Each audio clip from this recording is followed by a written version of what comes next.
Good morning, everyone.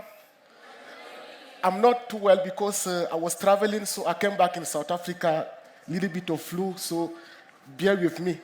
Uh, I would like to start because when we speak about mathematics, everybody is scared. Most people think that mathematics is only for European or people that have maybe extra brain, but mathematics is for everyone. I was born in a small village in Cameroon where I grew up without a mother. I grew up without a father because my father abandoned me. And I used to move for 24, 30 kilometers on foot to go to my class. So after that, a miracle happened, and I got to come to South Africa to do my honors in mathematics. I did my honors at the University of Free State. I did my master at the University of Free State. I got my master in mathematics with distinction. Then in 2013, I got my PhD, and I started publishing. That is the reason why I stay in South Africa, because I produce more knowledge, and the University of Free State decided to give me a job. So that is about me. So why applied mathematics?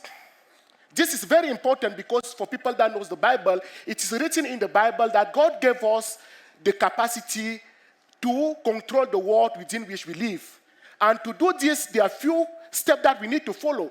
You need to observe the nature. You observe the nature. What is happening around me? Then when you observe the nature, you collect data. After the collection of data, you traduce those data in a mathematical formula. After you do this thing, you solve your equation, then you will be able to predict the future. So that is why mathematics is very important, because even if you want to be a chemist, you want to do geography, no matter what field you want to do, if you don't have a basic knowledge in mathematics, it is a problem.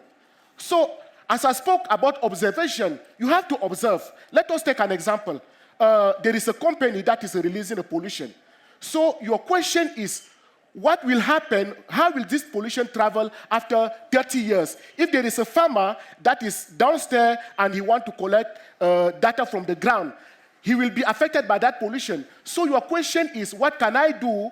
How can I predict the movement of that pollution? So you go through observation, you go through modeling, as I said, you compare your solution with the data that you observe. If there is an agreement between your data and your solution, then you can do prediction. So there are several people that think that everything started in Europe. That is wrong. Mathematics started, most of big mathematics formula were created in Africa.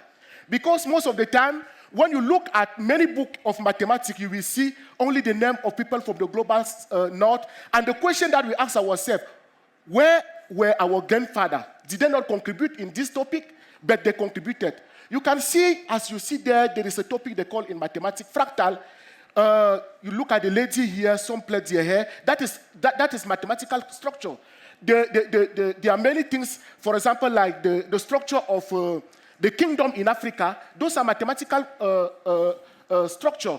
So there are things like counting and many other things that were created here in Africa, but it were not documented. That is why now we think that everything started only in Europe. So I would like to share with you some important equations that have changed the world. You will see the Pythagoras theorem. When you have a right triangle, you know that a squared plus b squared is equal to c squared. You know the logarithm function, and you know the calculus, the derivative. You know law of gravity, the square roots. You have also the Euler formula. You have the normal distribution. When you will grow up, you will understand what I'm talking about. Normal distribution. We speak about the wave equation. We speak about the Fourier equation, Navier-Stokes equation, Maxwell equation, second law of thermodynamics, relativity, Schrödinger equation, information theory, chaos, and black hole. And I will explain to you where you can see the application. The modern use of Pythagoras theorem, for example, is the triangulation is used to this day to pinpoint location of everybody that is having car. You can understand what I'm talking about. We are talking about logarithm function. The relation exponential function are used to model every day from compound interest to biological growth of radioactive active decay. So we also have calculus. I'm specialized in calculus. Later on, I will show you what myself I introduced in calculus as an African person. So this is applied in every field of technology, engineering, you know. Then we have the law of gravity that was created by Newton. Then we have the LR that you can see, the internet DNA. We have the normal distribution. It will tell you it's used in medicine. We have the wave, oil company set off explosion. So mathematics is almost applied everywhere. I'm not going to go far in this. The question is, did Africa contribute to mathematics? Is there any African person that has made a great contribution to mathematics? I will show you now. So this is a very simple formula that maybe your teacher is showing you. We are speaking about the derivative. What is happening here is that I want to know if the function increase, if the function is constant, or if the function decrease. And this is what happened in our life. You want to know if you're a good student, every year you will pass your classes. If you're a bad student, you will stay in the same position. You're not going to pass. So this is what they call a derivative. So from this derivative, they were able to create what they call an equation. You can get that equation to model several real-world problems. So if you look a little bit here, they call this one rate of change, and I will tell you the reason why we need this. Let us take the decomposition of a human being. You take a human being, you put it somewhere, it starts decaying. The question is, how do you measure the mass of that decay as a function of time? So the derivative that was created by Newton is telling us that if you solve that equation, you're going to have a figure like this, if you use the Newton derivative. But no, it's not happening, because you will see that the flesh and the blood decompose very fast, and later on the bone, they will decompose very slowly. So there is what they call at the beginning fast decomposition, at the end a slow decomposition. So when you solve this equation, then you're going to realize that you get something like this. So this part here will show us about the decomposition of the flesh. Here is going to show the decomposition of the bone. You see, when you have a cow like this, it decomposes. Later on, it becomes like this. So in 2019, 2016, it was during Christmas. And I asked myself, since I have been reading mathematical equation, mathematical theorem, I did not see any name like Shabalala theorem, Shabalala equation, or Atangana something. And I asked myself, where is the contribution of our grandparents? So I decided to do something. So these are people that really make a serious impact in the field of what I'm specialized on. We have Bernard Riemann, we have Joseph Liouville, and here we have Capito, and here we have me also.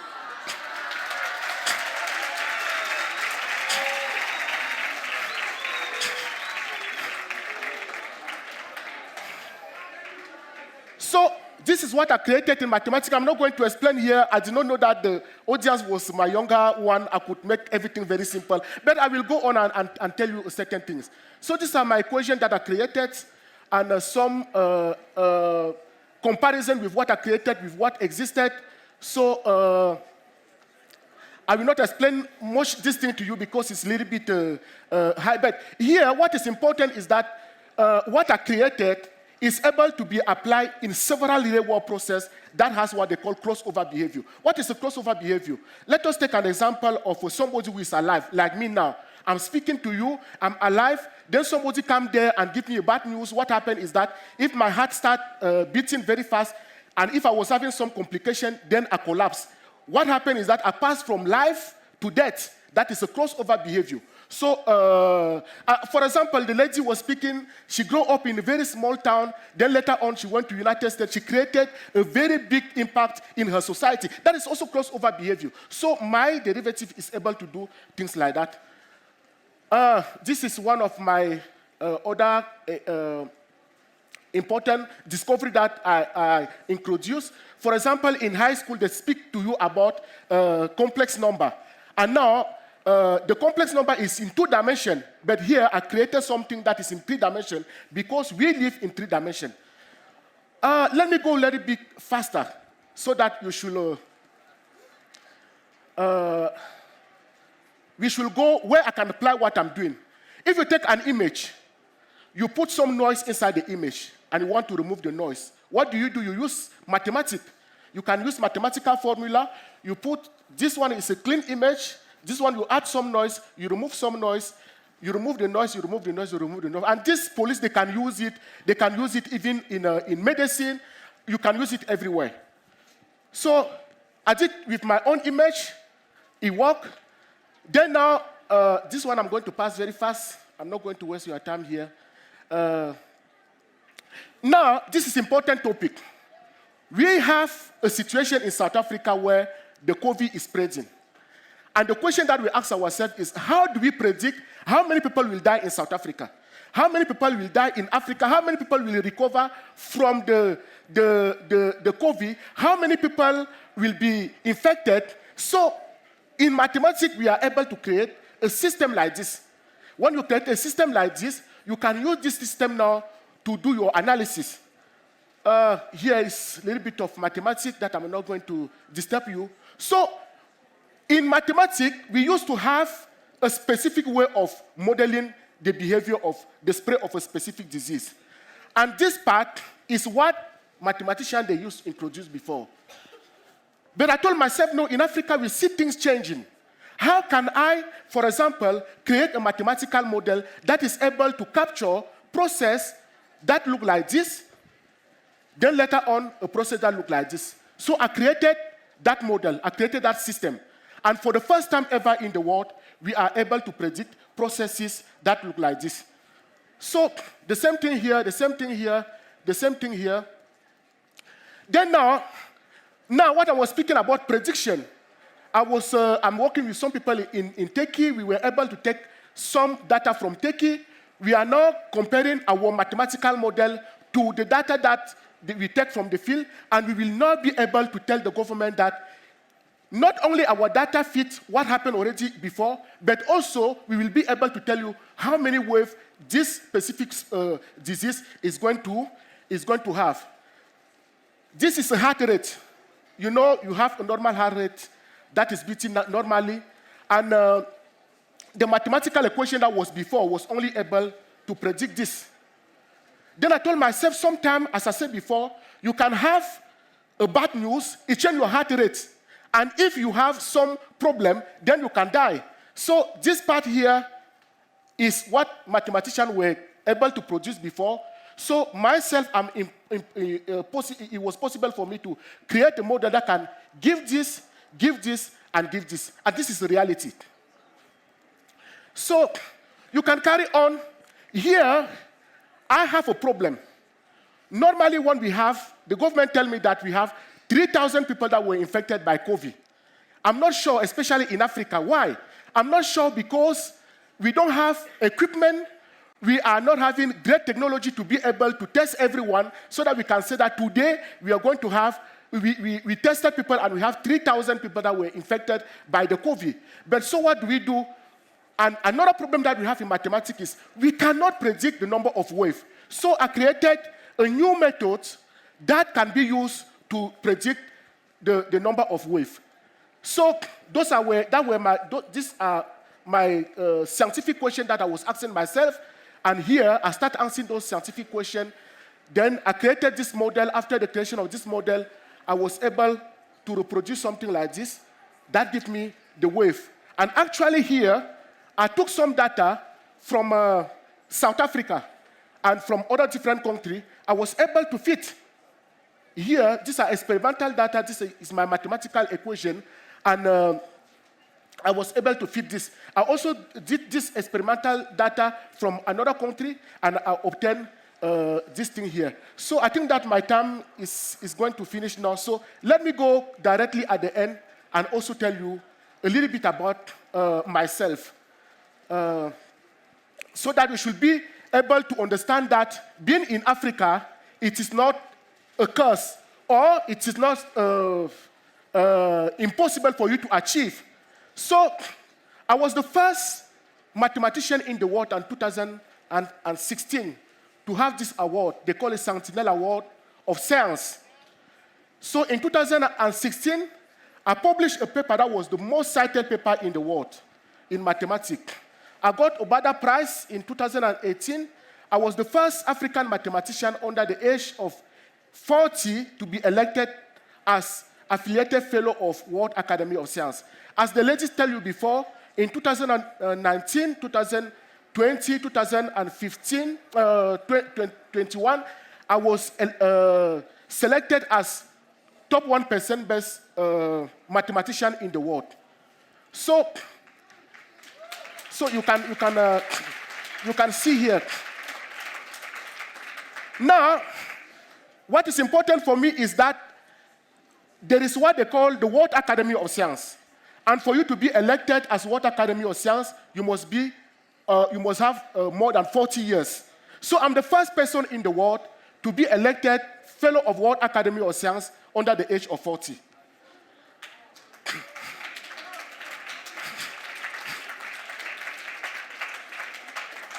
So here I got the World Academy of Science of Mathematics in 2020, and here there is something that they call editorial board, where if you bring something new in new knowledge, then you publish it somewhere. So the people that are in charge to check if that thing is good or not. So I'm an editor in many journals in the world. So I was also elected as chairman of African Mathematical Union Commission of Research Innovation from 2022 to 2026. And finally, this year, I represented Africa at the UNESCO. I got UNESCO Award of STEM, representative of Africa. Let me tell you where I'm very sad. I'm sad because every delegation, 5 people in the world got it. China, Colombia, Serbia, South Africa. Of course, I'm now in South Africa. And I was the only one that was there alone. China came with a delegation of 40 people, with their minister, with their ambassador. The other country came with everyone. I was the only person that was alone, but it's not a problem. So how many books? I have 11 books that I wrote that are now published. These are the title of my books. There are 11.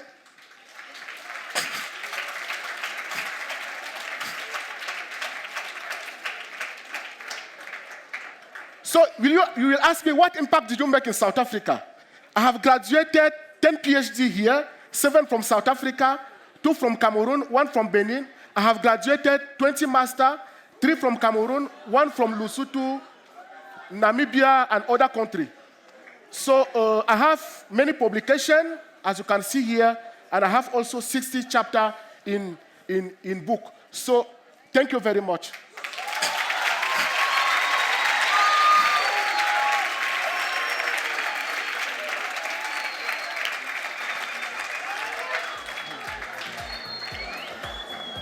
Okay, wow, guys, that is absolutely amazing. Imagine having so many degrees at actually such a young age.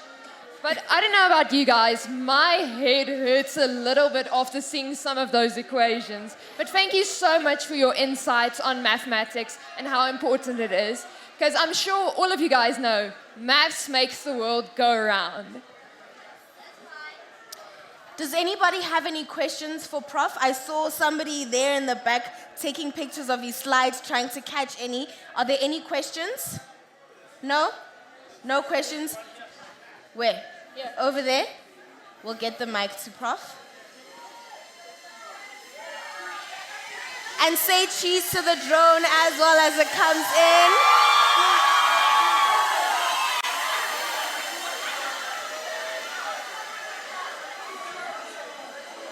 Thank you, Prof. My question is, since when you guys can calculate the waves for COVID? So is there a way that you can prevent it? Okay, so I understand his question. His question is, if I'm able to predict the number of waves, how can I prevent it? No, the mathematician is not there to prevent in the sense of preventing. So what we are doing as mathematicians is that we do modeling and we project what will happen in the future, and we tell the government that if you are not careful, the whole South Africa will be infected. So the government in his turn now is to take our result and put some laws. For example, put masks. For example, wash your hand. So that is the reason of mathematics. Oh, thank you. Okay, thank you, Prof.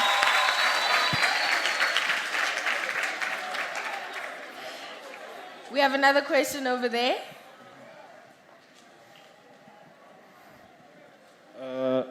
Is the Atangana formula used for only prediction of how the data will be in the future? You say? The Atangana formula used for prediction of how the future will be. Yes. That is the reason of derivative. When you create a derivative, you create differential equation. The differential equation are used to model. For example, you can model the spray of COVID. You can model the movement of water underground. You can model the interaction between species. You can even model the heart rate. You can model as everything that you want. The only thing is to translate it properly into a mathematical equation and solve it.